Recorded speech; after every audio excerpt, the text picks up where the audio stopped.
One day, I was thinking about the art role-playing group PMD-Explorers, as I sometimes do, and how massive its community once was, and that got me thinking about something.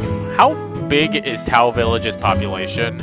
I know what you're thinking. A quick wiki search will show you, but the answer is a lot more interesting than you may think. First, let's address the wiki. Yes, it shows everyone in Tao Village, but at the point at which the wiki was edited, it only shows who is in Tao Village at the moment of Arc 2's time travel plot. Which, if you didn't know, at this point, half of Tao Village has been taken back to the past through a shitty time travel adventure and suck ass.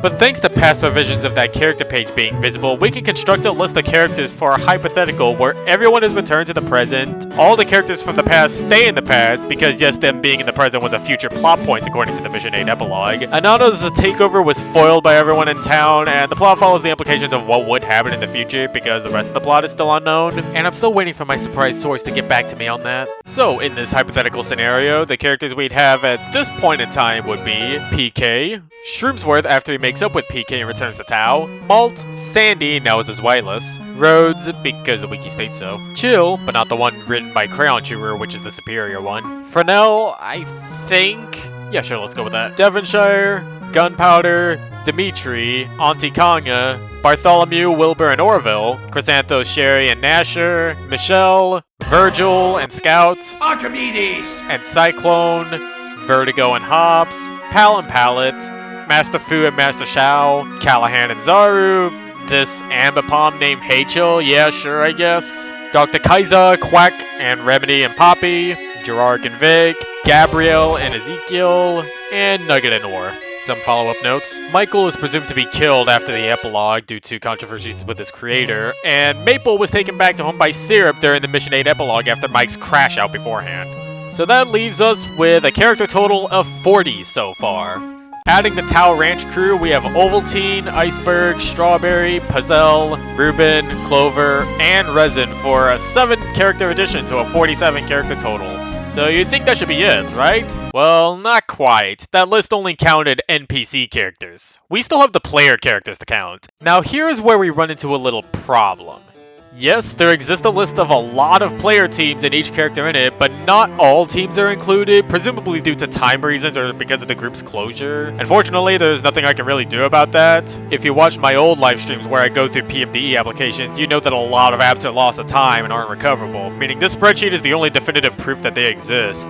Couple that with how difficult DeviantArt's search function is, means that there is no feasible way to truly know how many exact applications there were at the time. Therefore, I will only be counting the applications that are in the spreadsheet. Apologies to anyone that didn't make it in the spreadsheet, like some of the people in the PMDE fan forum or anyone that may be in the Devonshire fan club. There are also maybe duplicate entries from the people making this list forgetting to remove an older entry when moving someone into another rank. I cannot look through this massive list for duplicate entries, so if they ended up getting mixed into the results, then blame the list makers. Now, let's go over how each group will be counted. A legal team in PMDE has a maximum of 4 members and a minimum of 1 member.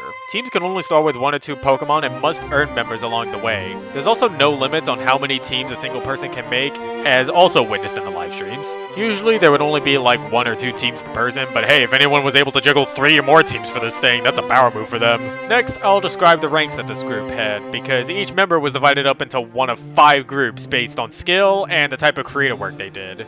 Artists had Pichu, Pikachu, and Raichu ranks, with Pichu being the lowest in skill and Raichu being the highest in skill. And writers had the later on added Farfetch'd and Chatot ranks, and those ranks are based on Chuck and Kathy, respectively.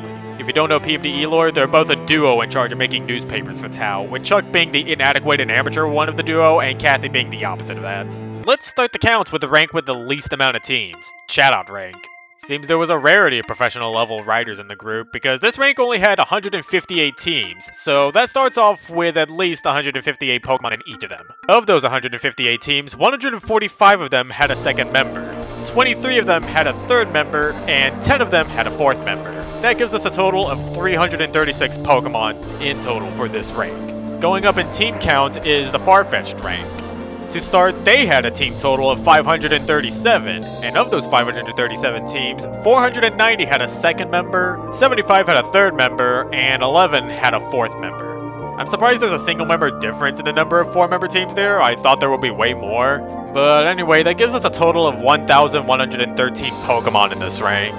And now that we're done with the writers, we can move on to the artist ranks. And the rank with the lowest amount of teams in this one is the Raichu rank.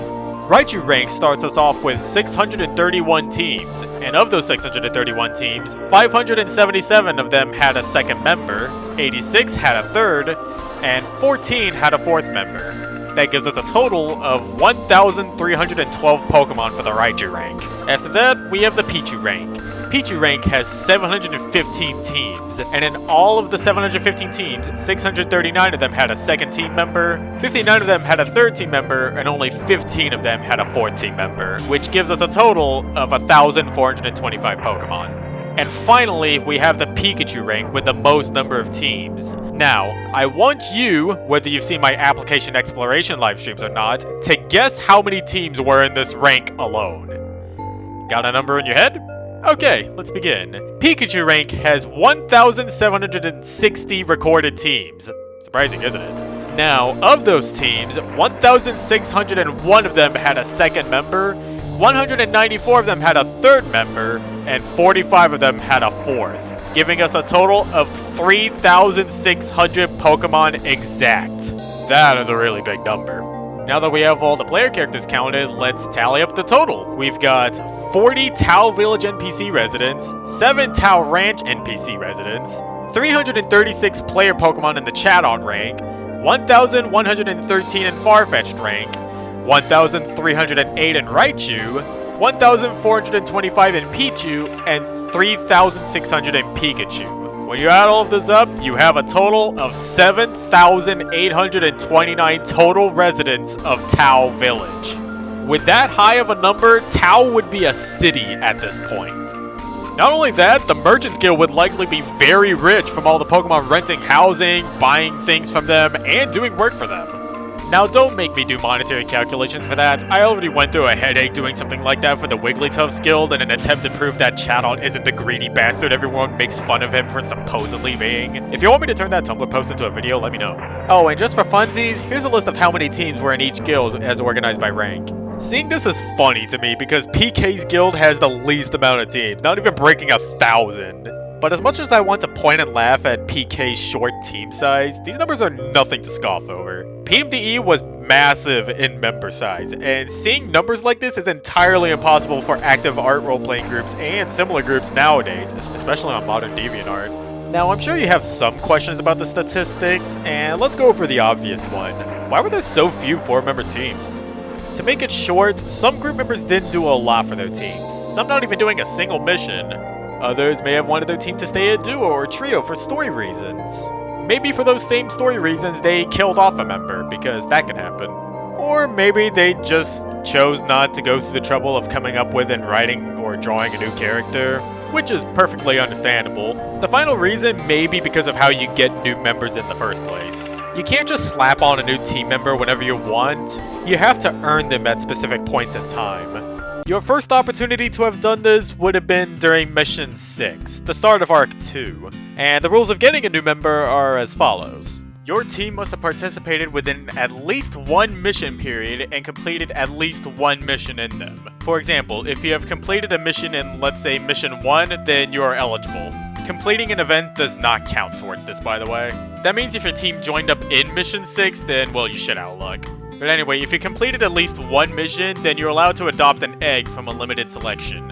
Finishing 2 missions allows you to do that, or adopt a baby Pokemon from another limited selection. Completing 3 of them gives you the opportunity to do either of the first 2 options, or recruit a first stage Pokemon of any type.